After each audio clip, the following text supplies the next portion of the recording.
السلام عليكم ورحمة الله وبركاته، عاملين ايه؟ يا رب تكونوا بخير. معاكم طاقة ممدوح في فيديو جديد بوصفة جديدة ان شاء الله هتعجبكم. ما تنسوش قبل ما نبتدي في الفيديو اللايك والاشتراك في القناة عشان يوصلكوا كل جديد، وعشان تشجعوني نعمل فيديوهات اكتر بوصفات اكتر. وكل سنة وانتم طيبين ورمضان كريم. هنعمل النهاردة فراخ بطريقة مختلفة بس حلوة جدا وهتعجبكم قوي. يلا نسمي الله.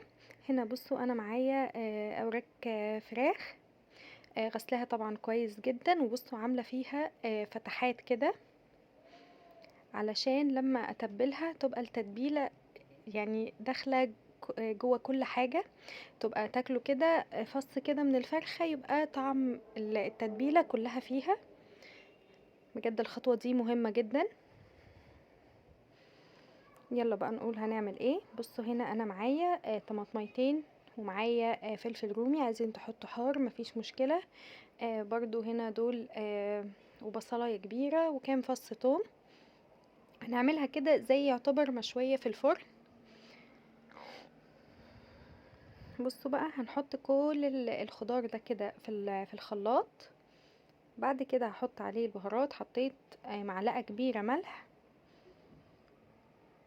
وبصوا معلقة صغيرة كمون، ومعلقة صغيرة فلفل اسود،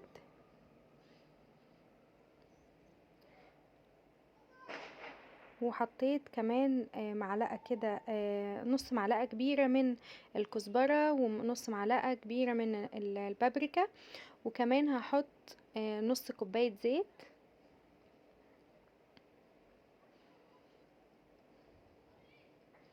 هحط بقى كمان دبس رمان، يعني حوالي برضو كده ربع كوباية من الدبس الرمان. بجد دبس الرمان بيديها طعم مسكر على مزز كده حلو جدا. دبس الرمان ده خطير في الفراخ، بيبقى حلو قوي. بعد كده هضربهم كويس جدا في الخلاط. لقيتها الطماطم مش حمرا، حطيت كده معلقتين كبار من صلصة الطماطم.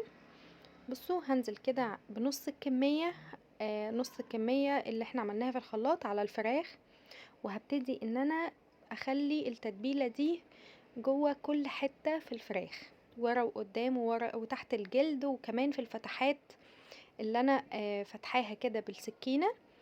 بصوا انا كنت عاملاها يعني التتبيلة دي من بالليل، اللي خليتها لحد تاني يوم قبل الفطار حطيتها في الفرن. كانت شاربة من التتبيلة بطريقة كانت بجد كان طعمها خطير.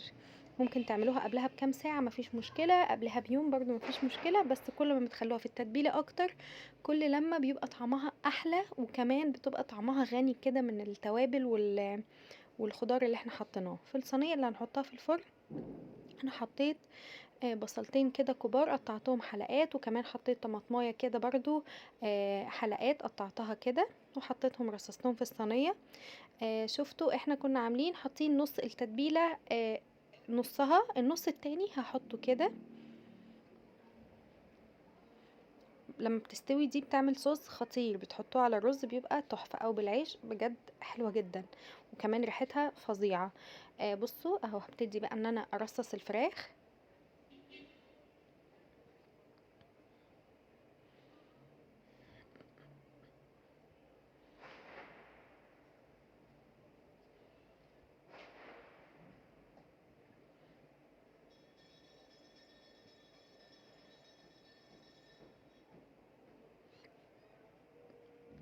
بصوا انا اهو كده كنت رصصت الاوراق بتاعتي كلها.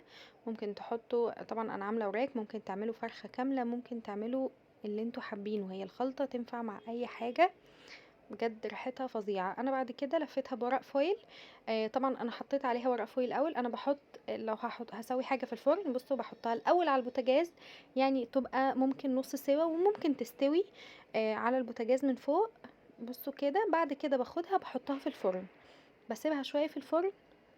بصوا بعد كده هاخد، بصوا الصوص اللي طبعا الوراك بتنزل دهون. بصوا باخد كده منه على احط على الوش، وكمان هشغل بقى عليها الشوايه. بصوا كانت دايبه ومهريه خالص.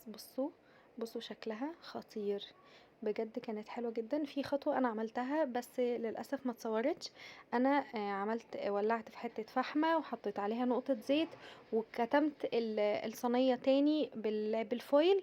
كان طعمها خطير. كده فيديو النهاردة خلص، انتظريني في فيديو جديد.